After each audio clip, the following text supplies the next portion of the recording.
Assalamualaikum warahmatullahi wabarakatuh. Saudara sebangsa dan setanah air, kita tahu rakyat Indonesia sedang berduka. Pengusiran dan penjajahan rakyat rempong masih terus terjadi. Dahulu kolonialisme itu dijajah VOC Belanda dengan dalih mereka berdagang, tapi sekarang mereka terjajah dengan dalih investasi. Ya. Kali ini kami mencoba membersamai Partai Umat membentuk suatu tim khusus bernama Forum Partai Umat Peduli Rempang Batam.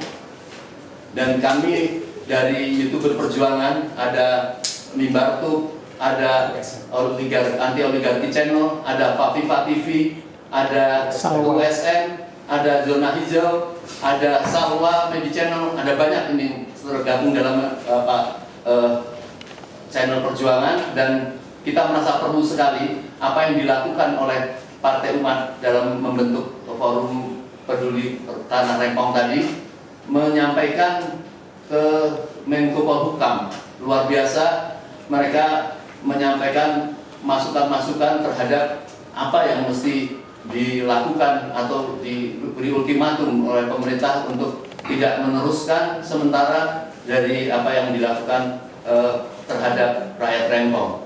Bersama kita di sini ada yang terbentuk dengan 9 tokoh dari Partai Umat. Ada Pak Dwi Cahyo, ada Pak Kasudin Nur, ada Bismar Rambah dari Riau langsung ya. Ada Saifuddin Lukman, Said Lukman, Mas Risi Tanggang, ada Bapak Sabar Sitanggang, ada Pak Taufik Hidayat, ada Zainal Hanafi, dan ada Profesor TB Masa Jafar. Nah, mungkin saya ingin dapat masukan atau apa yang tadi disampaikan kepada Menko Polhukam. Mungkin sebelumnya Profesor Masa untuk menyampaikan dulu. Silakan, Prof. Assalamualaikum warahmatullahi wabarakatuh. Ya. Tim Dari Forum Partai Umat terdiri dari 9 orang tadi menyampaikan satu sikap politik dan keprihatinan yang saya mendalam atas musibah yang menimpa rakyat Melayu di Rempang. Lagi-lagi kami menilai dengan tragedi Rempang ini tiba pada satu kesimpulan bahwa negara tidak berpihak kepada rakyat, apapun alasannya. Yang pertama. Yang kedua, cara mengelola pemerintahan atau dalam pembentukan public policy, seakan-akan ya, pemerintah itu tidak mencoba melihat dari perspektif kajian-kajian ilmiah atau model-model pembangunan yang sudah lebih berkembang. Ini lagi-lagi memulai lagi pendekatan security approach. Bagaimana pemerintah hanya mengenalkan pada kekuatan fisik, mengerahkan keamanan, kemudian menghalau atau dalam bahasa ekstrim secara sangat telanjang menindas rakyat atau pribumi. Yang kelima, kami ingin mengatakan bahwa tidak cukup alasan pemerintah untuk memaksakan ya kebijakannya tanpa melalui suatu proses yang lebih demokratis melalui pendekatan musyawarah mufakat, meskipun itu sangat melelahkan. Tetapi bagi pemerintahan yang bercorak demokratis tentu akan lebih mengedepankan prinsip-prinsip hak asasi manusia, kesejahteraan rakyat. Nah, oleh karena itu pada hari ini kami menyatakan satu sikap keprihatinan dan sikap politik ya, dari forum ini menolak cara-cara ya kekerasan yang dilakukan oleh negara, cara-cara yang tidak beradab. Kemudian tentu saja yang sangat memperhatikan adalah ini adalah satu model pendekatan pembangunan yang sudah usang ya, yang mengabaikan humanisme, prinsip-prinsip keadilan. Nah, jangan sampai kasus Rempang ini ya itu terulang kembali di masa yang akan datang. Kasus Rempang ini saya kira bukan kali pertama, ya hampir di beberapa wilayah Indonesia, Morowali misalkan, itu kemudian memunculkan konflik, ya pekerja pribumi dengan pekerja China asing. Nah kemudian tentu saja rakyat mungkin siapa saja yang punya hati nurani atau jiwa nasionalisme, ini bukan hanya sekedar proses pembangunan investasi, tetapi ini adalah new kolonialisme, ya, yang merupakan tidak ubahnya seperti model-model kolonial lama, ya, hanya saja pada era yang sangat modern ini. Saya kira itu sebagai pengantar, nanti teman-teman lain akan melihat dari berbagai perspektif. Baik. Saya tidak akan menanggapi, kami langsung kepada Bapak. Ada tokoh dari Riau, saya kira mungkin perlu menceritakan apa yang terjadi sebenarnya, kok seolah-olah ini suatu hal yang terjadi dengan cepat. Pada Bapak Bismar Ambai. Baik, terima kasih. Assalamualaikum warahmatullahi wabarakatuh. Waalaikumsalam. Terima kasih sekali lagi kepada kita semua atas upaya untuk menyampaikan kepada publik dan inisiatif daripada forum Partai Umat untuk Peduli Rempang yang telah kita bentuk. Ini merupakan suatu sikap politik daripada partai. Nah, mungkin saya sedikit akan setback ke belakang mengenai keberadaan Pulau Rempang dan gugusan pulau-pulau di Kepulauan Riau, Pak. Jadi Kepulauan Riau dan Provinsi Riau yang hari ini sudah dipisahkan oleh otonomi dan pemekaran, pada hakikatnya adalah satu kesatuan. Adalah Kerajaan Melayu, dan gugusan-gugusan itu juga tidak bisa kita lepaskan daripada hegemoni, dinasti atau kerajaan-kerajaan Melayu yang ada di semenanjung. Dan ini juga tentunya diiringi dengan masuknya peradaban Islam di Nusantara.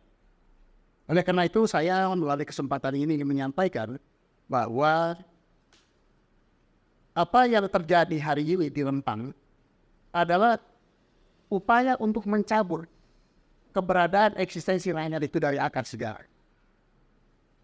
Nah, ini sesuatu yang sangat menyakitkan, menghinakan atas nama investasi. Jadi sekali lagi, perlu kita sampaikan secara jelas, tuntas kepada pemerintah, khususnya pemangku kepentingan yang berkaitan dengan menerbitkan apakah itu namanya perizinan, HJU dan lain sebagainya, untuk tidak hanya sekedar mengkaji ulang, untuk menghentikan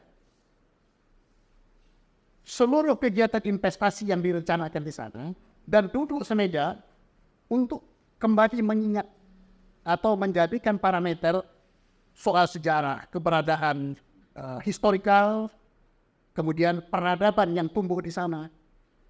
Itu harus menjadi bagian yang integral dengan pembangunan ekonomi yang ada di sana. Saya ingin memberikan satu ilustrasi. Pada zaman Orde Baru, Pak, di zaman pemerintahnya Pak Harto, ada penempatan ratusan kakak keluarga transmigrasi yang ditempatkan di sebuah pulau. Itu dekat dengan gugusan Pulau Rempang dan Galang, namanya Pulau Arada. Saya ada sebagai pelaku. Pada waktu itu juga terjadi sedikit persoalan antara kebijakan otorita Batak dengan pemerintah daerah Provinsi Riau. Karena waktu itu masih provinsi.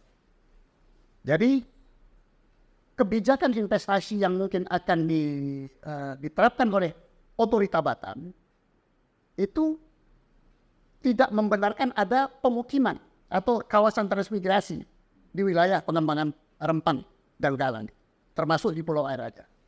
Tetapi Pak Harto pada waktu itu sampai kepada Pak Habibie, karena Pak Habibie adalah penanggung jawab otorita Batam, kemudian Pak Gubernur Riau sebagai penanggung jawab kemajuan daerah, ingin menempatkan beberapa kakak transmisi di sana, sehingga Pak Harto mengambil kebijakan.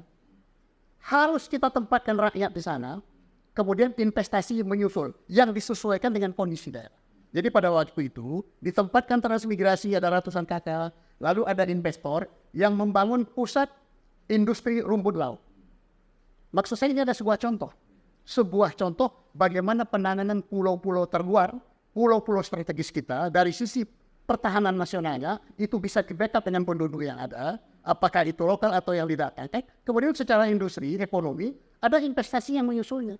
Tapi tidak mengangkat, mencabut akar budaya, memindahkan orang. Itu saya kira sangat luar biasa. Oleh karena itu saya kira pesan kita cukup jelas. Syukur alhamdulillah kita tadi diterima oleh salah satu pejabat di Kemenko Polhukam. Ya sekalipun mungkin itu juga beliau menerima kita sebagai satu sikap bahwa beliau juga adalah tumbuh dari akar Melayu. Dan pesan-pesan ini tentunya akan sampai kepada Pak Menko Polhukam. Dan kita yakin dan percaya kapasitas Pak Menko Polhukam akan sangat merespon apa yang sudah terjadi saat ini dan apa yang kita sampaikan. Dan satu lagi mungkin agak ekstrim sedikit, saya juga membaca di media, Pak Panglima TNI kita itu sudah menyiapkan akan mengirim peralatan dan lain-lain. Tapi saya nggak tahu ya, berita itu kita baca di berbagai media. Saya kira ini juga perlu kita himbau. Peralatan saya kira itu peralatan militer. Nah ini kita juga merasa kita sangat mencintai TNI. Karena tidak ada satu institusi pun yang paling kita percaya untuk mengamankan negara ini kecuali TNI, Pak, dalam kondisi sekarang. Oleh karena itu, kita sangat mencintai TNI dan kita berharap banyak dengan TNI bahwa beliau-beliau akan menyikapi persoalan ini secara proporsional, humanis, dan tentunya juga bisa menyelamatkan akar budaya kita yang merupakan pertahanan daripada ketahanan nasional. Saya kira itu. Terima kasih. Assalamualaikum. Menarik kalau misalnya apa yang disampaikan nanti mungkin bisa kita lanjutkan. Tapi ada tokoh Riau yang hadir juga di sini, ada Pak Lukman. Mungkin silakan Pak Lukman. Terima kasih. Assalamualaikum warahmatullahi wabarakatuh. Waalaikumsalam. Saya sebagai pelaku bisnis, sepertinya yang terjadi di Pulau Galang itu, Pulau Rempang, sekarang ini terlihat seperti invasi, bukan investasi. Yang menarik, segala kekuatan dikerahkan hanya untuk katakanlah pembebasan atau yang lebih sedikit keren bahasanya sekarang ini, membebaskan lahan, tetapi menggunakan seluruh kekuatan. Sehingga terkesannya itu masyarakat harus pindah dari lahan yang 17.000 hektar itu. Apakah pemerintah tidak punya hati nurani meninggalkan sedikit untuk orang bisa hidup? Apa memang sekaligus seketika akan diratakan 17.000 hektar itu? Rasanya pun juga tidak mungkin. Kalau mau mengangkat harkat dan martabat masyarakat Melayu yang ada di situ, diikut sertakanlah mereka. Bukan dipindahkan. Kalau dipindahkan, artinya betul-betul pemerintah mau menginvasi daerah itu dan memberi kepada orang lain. Mungkin bahasa sederhananya, ya sudahlah, ambil aja lah itu, buang saja yang ada. Kira-kira begitu saja lah.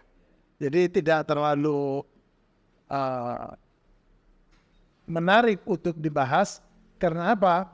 Karena pemerintah sudah merasa seperti buas. Pemerintah itu buas. Seperti singa. Seperti harimau. Jadi apapun yang mau dikatakan orang, kalau perlu seperti yang dibilang Pak Bismar itu, polisi, tentara, darat, laut, udara, ini akan dikerahkan. Wallahu a'lam ya. Semoga ini tidak terjadi. Terima kasih Pak Lukman. Jadi kita tahu bahwa rakyat ini juga resah. Ormas-ormas besar bahkan partai terutama yang diharapkan peduli terhadap ini memang belum. Dan pada hari ini saya lihat Partai Umat melakukan pendahuluan. Saya kira ini harus disusul dengan partai-partai yang lain. Tapi mungkin saya ingin mendengar Bapak Dr. Mas Tanggang. Apa rencana ke depan? Tentu bukan kebetulan dari Partai Umat, tapi tentu bukan itu. Untuk bagaimana supaya masyarakat, tokoh, partai, ormas peduli terhadap ini. Karena ini kalau tidak, kita tahu dengan terjadi keributan kemarin itu, pengosongan sekarang ini masih terus terjadi dan katanya akan tetap dihentikan, dikosongkan sampai tanggal 28. Ini sangat memprihatinkan. Silakan Pak Masri. Baik, terima kasih. Saya punya pikiran lain memang soal investasi yang gaya sekarang ini. Ada agenda mungkin ya di balik ini, tapi saya belum bisa menggambarkan. Karena peristiwa-peristiwa seperti ini atas nama investasi banyak daerah-daerah yang kemudian dikuasai oleh perusahaan-perusahaan yang notabene sebenarnya adalah perusahaan-perusahaan bukan milik bangsa sendiri. Itu persoalan lain yang barangkali para tokoh perlulah mengkaji ini. Jadi berdiri beberapa perusahaan-perusahaan besar di wilayah NKRI yang menggusur rakyat kita, kemudian itu rakyatnya merasa keberatan, bukan hanya keberatan karena mereka merasa itu hak milik mereka. Oleh karenanya itu yang saya katakan, saya terpikir ada agenda lain yang perlu kita diskusikan akan datang menjadi kajian pertimbangan sehingga kita temukan solusinya. Yang kedua, saya perlu betul-betul mengingatkan pemerintah. Saya serius untuk mengingatkan pemerintah bahwa negara ini kita dirikan dengan hasil perjuangan yang jerih payah itu adalah untuk mensejahterakan rakyat. Pembukaan undang-undang kita itu jelas melindungi semua tumpah darah, ada bangsa dan tumpah darah. Kita ini harusnya dilindungi oleh pemerintah. Ya, dibuat negara, ada pemerintah, pemerintah itu harus melindungi kita. Kemudian mencerdaskan kita, setelah itu mensejahterakan. Jadi ini tanggung jawab yang diembankan oleh para pendiri kita kepada pengelola negara, dalam hal ini pemerintah, dalam bentuk konstitusi, itu amanah. Sekarang saya bisa memahami bahwa investasi itu adalah dalam rangka mensejahterakan rakyat, itu normalnya. Apakah betul begitu? Kenyataan yang kita lihat, investasi itu bukan mensejahterakan rakyat, karena dia menggusur. Apa yang dia punya selama ini kemudian tidak punya lagi. Apa yang dirasakan oleh orang yang tergusur? Pertama, lahannya sudah tidak ada. Yang kedua, dia harus pindah ke tempat lain yang harus beradaptasi dengan peradaban baru yang dia tidak tahu sama sekali. Baik pekerjaan hilang, kemudian sekolahnya bagaimana anak-anaknya, masa depannya apa. Ini menurut saya suatu cara yang salah. Ya, jadi ada penguasaan total suatu wilayah kepada satu perusahaan, dan perusahaan itu yang kita pikirkan adalah siapa ini sebenarnya di belakang ini. Nah, oleh karena itu saya katakan ini cara-cara yang sudah tak Pancasilais. Saya perlu ingatkan sekali lagi bahwa tanggung jawab menjalankan Pancasila itu bukan rakyat, tapi pemerintah. Pemerintah harus menjadikan rakyat ini sejahtera dengan adil, ya, bukan berpihak kepada pengusaha atau investor.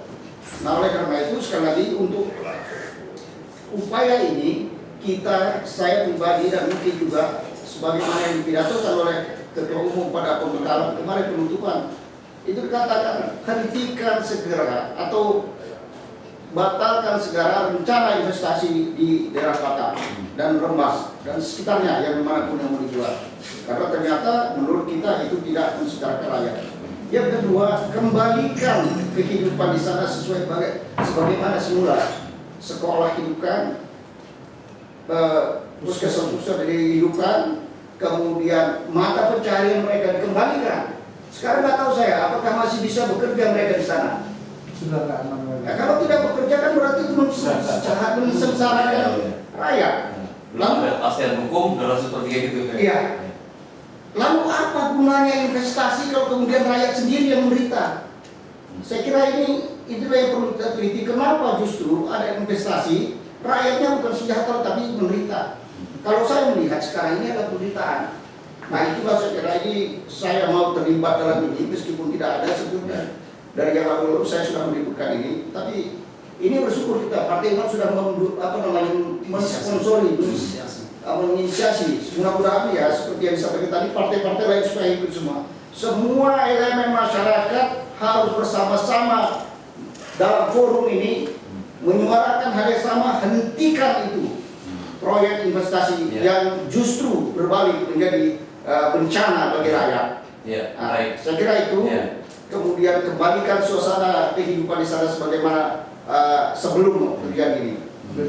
Ya. Bebaskan tahanan yang Bebaskan tahanan-tahanan yang diapa itu, karena mereka bukan salah apa-apa. Mereka tidak kriminal. Ya, ya. Mereka hanya mempertahankan hak. Soal siapa yang berhak dan apa mungkin itu kan ada pengadilannya. Ya. Ya.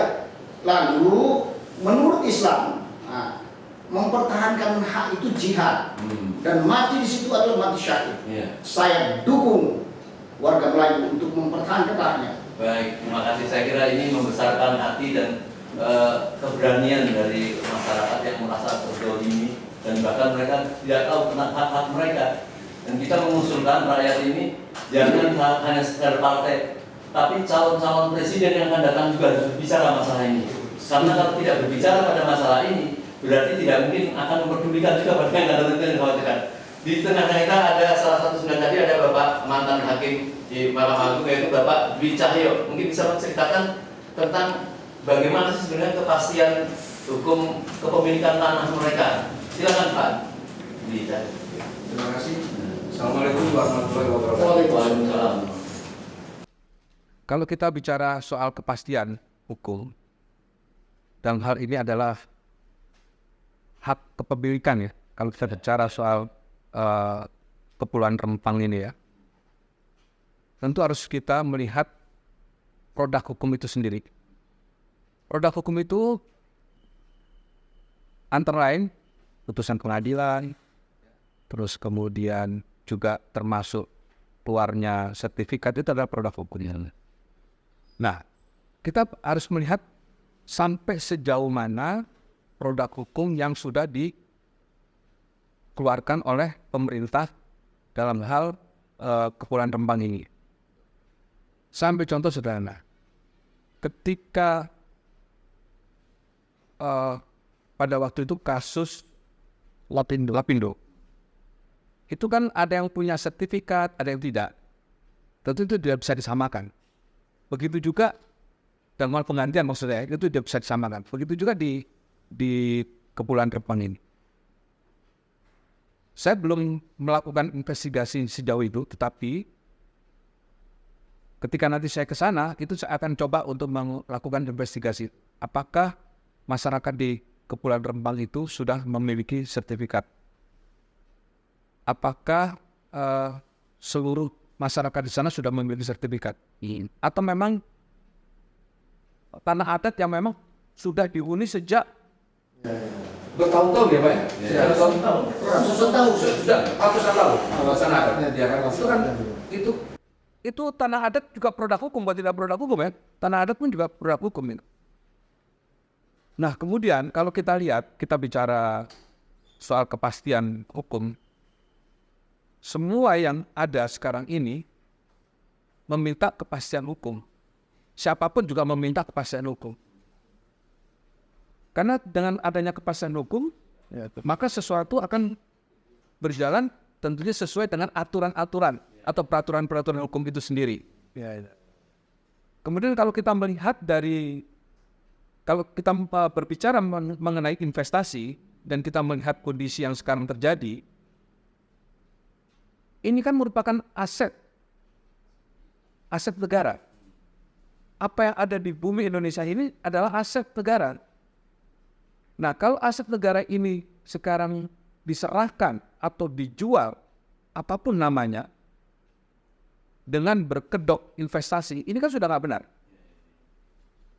Sekarang kan saya lihat seperti itu, ini sepertinya kok investasi ini hanya dijadikan kedok aja gitu. Tidak memikirkan lagi kepentingan-kepentingan rakyat, tidak lagi memikirkan kepentingan-kepentingan bangsa dan negara. Kita lihat kasus-kasus banyak ya mengenai penggusuran, pengosongan lahan. Bukan hanya ini, bukan hanya kasus Rempang aja, tapi banyak yang bisa kita lihat beberapa kali kejadian. Kita kembali kepada, coba kita lihat pada Undang-Undang Dasar 1945, pasal 33. Coba saya bacakan ya. Ayat 3, pasal 33 ayat 3. Ini dan air. Bumi dan air dan kekayaan alam yang terkandung di dalamnya dikuasai oleh negara, dipergunakan untuk sebesar-besarnya kemakmuran rakyat. Ya. Rakyat kan intinya kemakmuran rakyat loh. Bukan untuk kemakmuran oligarki. Usaha. Nah, pertanyaannya, apakah pembangunan yang sekarang sudah dilakukan oleh pemerintah, ya, di mana-mana yang sudah dilakukan, berapa persen untuk yang dipergunakan untuk kemakmuran rakyat, yang dipergunakan sebesar-besarnya untuk kemakmuran rakyat? Berapa besar kekayaan alam kita, termasuk batu bara, nikel, segala ya, itu digunakan sebesar-besarnya untuk kemakmuran rakyat. Saya ingin tahu, ya, kalau pemerintah berani mengeluarkan data, berapa besar yang dikeluarkan, ayo kita duduk bareng. Mohon izin Pak, mengenai masalah kepemilikan, banyak orang yang mengatakan, andai kata penduduk yang jelas keberadaannya bahkan sebelum Indonesia merdeka, sekarang ini merasa ada kurang atau belum punya surat itu, maka yang disalahkan tentunya pemerintah. Mengapa penduduk yang sudah sekian lama seperti itu tidak segera dilengkapi, dibantu mempunyai sertifikat? Dan yang kedua, yang aneh terjadi, mereka sudah memegang sertifikat, tapi disalahkan karena ada kesalahan administratif maka dibatalkan. Artinya pemerintahan sekarang membatalkan yang diputuskan oleh pemerintahan yang sebelumnya menerbitkan itu. Mungkin bisa dijelaskan. Ya.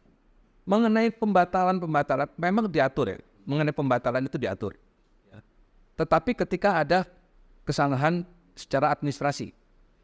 Tapi kesalahan secara administrasi itu bukan dicari-cari loh. Tapi harus ada proses hukum loh yang berjalan dulu. Proses hukum kemudian ada putusan bahwa ini ada satu kesalahan, ya. Kemudian baru diperbaiki. Ada sertifikat yang dibatalkan, ada sertifikat yang diperbaiki. Ketika terjadi kesalahan administrasi, pemerintah tidak bisa melakukan sewenang-wenang pembatalan itu dengan dalil bahwa pemerintah dulu, pejabat terdahulu melakukan kesalahan. Ini semua harus dibuktikan dalam proses hukum. Tidak bisa ditentukan seenaknya aja gitu. Nah, sekarang yang kita tahu, kenapa seperti pertanyaan tadi, mestinya pemerintah harusnya sudah melakukan katakanlah terhadap masyarakat, memberikan advokasi bahwa kepemilikan tanah ini harus segera dibuatkan surat. Harus berizin. Mestinya kan begitu. Apalah nanti kepentingannya daripada negara, baik itu merupakan tanah adat atau bukan. Tetapi kan itu bisa dilakukan oleh pemerintahan dengan mengadvokasi tadi. Ini ada tanah adat, kemudian harus bagaimana, ini kan bisa dibicarakan. Tidak bisa didiamkan, tahu-tahu main gusur aja. Mana boleh begitu. Ya kan? Terus kemudian di BPN, kalau memang katakanlah masyarakat ya, orang per orang mengurus gitu, memang nggak sulit. Sulit Pak. Ngurus di BPN itu bukannya mudah. Katakanlah dia mau mengurus sertifikat, tanah saya yang saya miliki, saya mau sertifikatkan, itu nggak mudah. Sulit, saya mengalami itu. Ya, baik, terima kasih Pak. Sebelum saya ke Pak Sabar Sitanggang, ini ada Pak Asbudin Nur ya. Saya kira tadi tepat sekali bersilaturahmi atau jelasnya mendatangi Menko Polhukam, karena Pak Mahfud itu yang tegas mengatakan bahwa ini bukan penggusuran tapi pengosongan. Tidak perlu dikasih apa-apa, sudah dikasih rumah 45, tipe 45, 120 juta. Jadi ini dia hanya ingin makan bahwa ini kasih aja kerohiman lah, seperti itu kan luar biasa. Bagaimana Pak? Silakan. Iya, baik, terima kasih. Memang kita sudah sepakat bahwa kita mendatangi Menko Polhukam. Kenapa? Karena Menko Polhukam ini kan adalah menteri koordinator politik. Uus dan kawan-kawannya. Jadi dalam peristiwa Rempang ini sudah terkait mengenai masalah keamanan. Kenapa? Karena adanya suatu ketidaknyamanan dan ketakutan bagi warga setempat sehingga timbul tindakan-tindakan represif dari aparat yang tentunya ini mengakibatkan menimbulkan rasa takut. Sehingga menyangkut hukum tentunya karena memang ada hak-hak yang dilanggar oleh aparat. Dalam hal ini menurut saya adalah tindakan main hakim sendiri, namanya directing ya. Bahwa sebetulnya kalau saya lihat daripada kasus ini bahwa hak-hak atas tanah itu masih belum jelas ya. Apalagi kalau kita lihat daripada prosesnya, apakah itu hak individu yang diambil atau hak yang memang milik negara. Hak milik negara juga tidak sembarang dia membuat suatu keputusan memberikan investasi pada pihak lain dalam hal ini. Tentunya mereka harus mengadakan musyawarah dengan Dewan Perwakilan Rakyat dalam hal untuk masalah wilayah. Artinya ada itu dilakukan oleh pihak pemerintah sebelumnya untuk melakukan suatu dengar pendapat atau persetujuan dari Dewan Perwakilan Rakyat. Kalau itu tidak, itu artinya suatu keputusan atau kebijakan dari pemerintah investasi yang cacat hukum. Ya. Kemudian masalah keamanan dan politik tentunya ini situasi yang saat ini sedang kita di tahun era politik tentunya ini sangat mengganggu sekali. Ini kita khawatir jangan-jangan ada suatu kesengajaan timbulnya suatu kerusuhan atau yang membuat akhirnya kita tanda kutip orang mencurigai bahwa pemilu ini menjadi gagal. Nah ini menurut saya itu berkaitan. Oleh karena itu kita tepatlah datang ke Menko Polhukam untuk mencermati ini bukanlah yang ringan dan ini harus benar-benar serius. Selain itu juga menurut saya telah ada pelanggaran hak asasi manusia. Kenapa? Pelanggaran hak manusia bahwa di sini ada suatu budaya yang dilihat setelah membaca ada garis keturunan seorang raja yang kemudian dia berperang untuk melawan penjajah Belanda dan kemudian dia mempertahankan hidupnya di suatu pulau dan menurut saya itu adalah suatu etnis yang harus dilindungi dan oleh karena itu kalau ini dilakukan sampai hilang ini keturunan ini udah pelanggaran HAM berat karena dia melakukan secara sistematis telah melakukan suatu penghapusan etnis ya tentu ini pelanggaran berat yang khawatir kita negara kita ini akan diadili di dunia internasional. Nah ini kenapa itu dibiarkan? Itu menurut saya ya. Jadi kalau dia berbicara pengosongan itu adalah harus mempunyai putusan pengadilan. Tapi saya melihat belum ada proses putusan pengadilan. Tapi masalah ini penggusuran apakah ini tanah ilegal? Tidak. Dan kalau menurut Undang-Undang Hak Agraria, ini orang yang bertempat tinggal ratusan tahun, ya itu sebetulnya dia pemilik daripada wilayah tersebut. Dan kalau toh diadakan suatu perubahan investasi ataupun apa, itu harus dilakukan dengan cara musyawarah. Dan kalau ini tidak dilakukan, itu adalah yang menurut kami dari Partai Umat itu kejoliman, tapi menurut hukum itu adalah semacam pemaksaan, pemaksaan yang menggunakan kekuasaan itu dijadikan suatu sarana untuk mengintimidasi daripada masyarakat. Ini sangat berbahaya. Dan oleh karena itu Presiden Jokowi harus bisa mengambil sikap.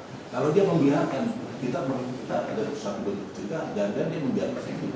Nah, kalau tadi kita lihat ada suatu hal yang kita tertawakan yang katanya Jokowi yang bisa memberikan sertifikat pada semua penduduk, ternyata di sana masih belum ada.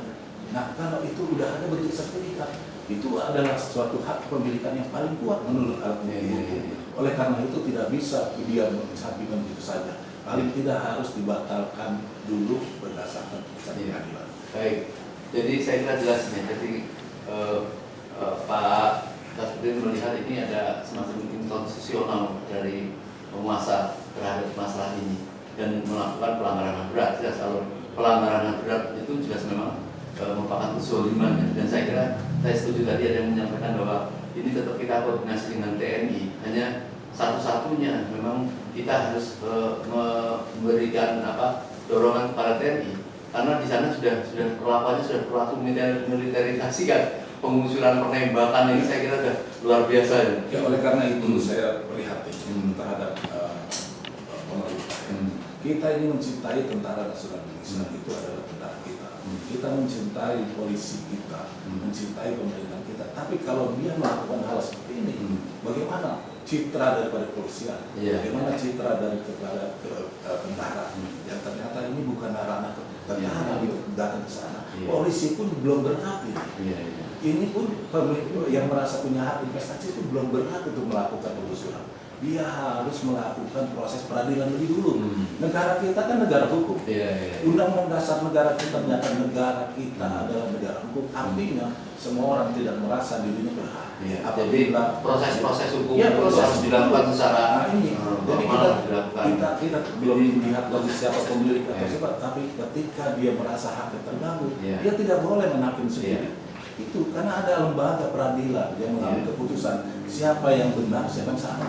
Nah kalau itu sudah dapat keputusan itu pun juga perintah pengadilan. Baik, Pak Saudin, kami mendorong dan bukan mendorongnya, kami mendengar bahwa nampaknya akan ada upaya kunjungan resmi ya dari Partai Umat. Ya, itulah kami ini saya kira luar biasa ya. Mungkin bisa bersama dengan yang lain itu makin bagus. Baik, Mas Sabar. Ya Pak. Sebagai partai umat yang memang concern dengan melawan kezaliman, kami merasa ada ketidakadilan di Rempang Batam ini, sehingga insya Allah Partai Umat akan memastikan mendampingi kasus ini sampai semaksimal mungkin, dan itu nanti komitmen ini kita wujudkan dengan mungkin insya Allah dalam waktu dekat pimpinan kami akan hadir ke lokasi untuk mendengar, merasakan dan menyampaikan apa yang sebenarnya dialami oleh masyarakat dan untuk dipublikasi kepada publik seperti apa sebenarnya. Lepas dari itu memang Partai Umat akan terus mengadvokasi hal-hal yang memang ada rasa ketidakadilan di situ. Dan untuk ini nanti tim sebenarnya akan terus memantau, bahkan mungkin akan lebih lanjut mempelajari apa-apa yang mungkin dapat kita sampaikan kepada publik agar hak-hak dasar warga Rempang Batam itu sungguh-sungguh dijamin seperti memang jaminan dari undang-undang dasar. Dan ini harus kita minta semua bisa terlibat, publik bisa melihat, dan nanti kita juga akan sampaikan pada publik, dan kita berharap publik juga bisa involve sama-sama. Tadi kita sampaikan bahwa mudah-mudahan partai-partai yang bisa bergabung sama-sama, seluruh stakeholder yang peduli dengan hak-hak dasar ini memang semestinya bergabung. Dan insya Allah Partai Umat akan terus mendampingi ini sampai semaksimal yang bisa kita kerjakan. Ini komitmen kita, dan ini pesan Ketum ketika menutupan dalam program caleg. Nah, saya diminta untuk mendampingi tim ini yang diketuai oleh Pak Adwi dan ada yang mengulas ini, dan saya akan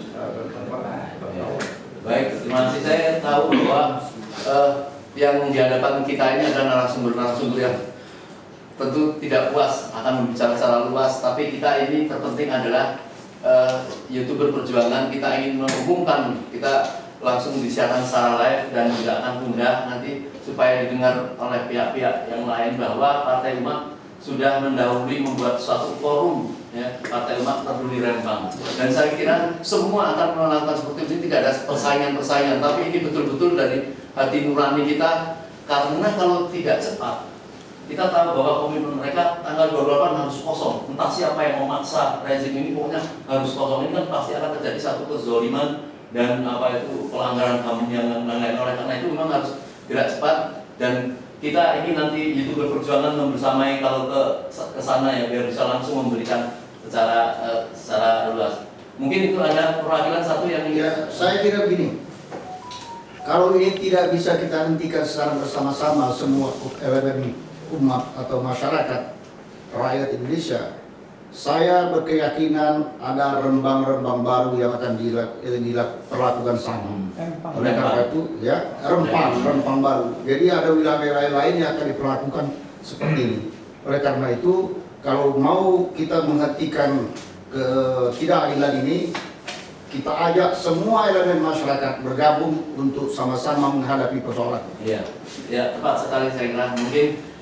Mungkin saya tambahkan sedikit, bahkan memang sudah ada. Sekarang sedang tersiar kabar di Rawapening di Jawa Tengah, tanah yang sudah dimiliki oleh masyarakat dengan menunjukkan sertifikat, sekarang dipatok-patokin seolah ini pasti akan terjadi. Jadi gini, ini bisa aja test the water. Itu bisa aja test the water ya. Ya, begitu ini berhasil, yang lain sikaplah ya. Test the water ini. Baik. Closing barangkali, kita bermohon kepada Pak Jokowi, sekarang rakyat Bapak lagi dikeroyok, lagi dalam kondisi kesusahan, hanya tangan-tangan seperti Bapak lah yang dapat menghentikan ini. Sekali lagi kami menghimbau Pak Jokowi, segera kirim Pak Mahfud untuk datang ke Pulau Batam, hentikan semua aktivitas, hidupkan kesehatan mereka kembali, sekolah-sekolah jalan, ekonomi supaya jalan. Baik. Satu lagi. Pak. Jadi yang kita mau adalah kepedulian semua elemen masyarakat terhadap kedaulatan rakyat dan hak rakyat yang paling dasar. Dan tetap kita akan menempuh jalur hukum. Kemudian partisipasi seluruh elemen rakyat. Dan kita hati-hati waspada karena datang pemilu. Jangan juga kasus-kasus ini akan mengarah kepada satu situasi chaos. Nah, ini berarti ya sebagaimana publik mencurigai itu akan sampai pada tujuan untuk menunda pemilu atau memperpanjang ya masa jabatan pemerintahan. Jadi tetap kita menempuh jalur hukum dan dukungan partisipasi lain. Baik pemirsa, saudara sekalian, bahwa kita berharap semua rakyat, semua lembaga-lembaga yang tentu mempunyai tujuan mulia, tingkatkanlah giroh, tingkatlah kepedulian, karena Hamka mengatakan kalau tidak ada giroh, siapkan kain kafan 2 meter untuk segera kita mengakhiri hidup ini kalau tidak ada untuk kemuliaan. Saya kira mungkin itu, dan kita tunggu langkah-langkah berikutnya dari Partai Umat dalam membentuk forum ini, dan insya Allah kita akan membersamai siapapun yang peduli terhadap ini. Sekian mungkin. Bila taufiq wal hidayah. Assalamualaikum warahmatullahi wabarakatuh.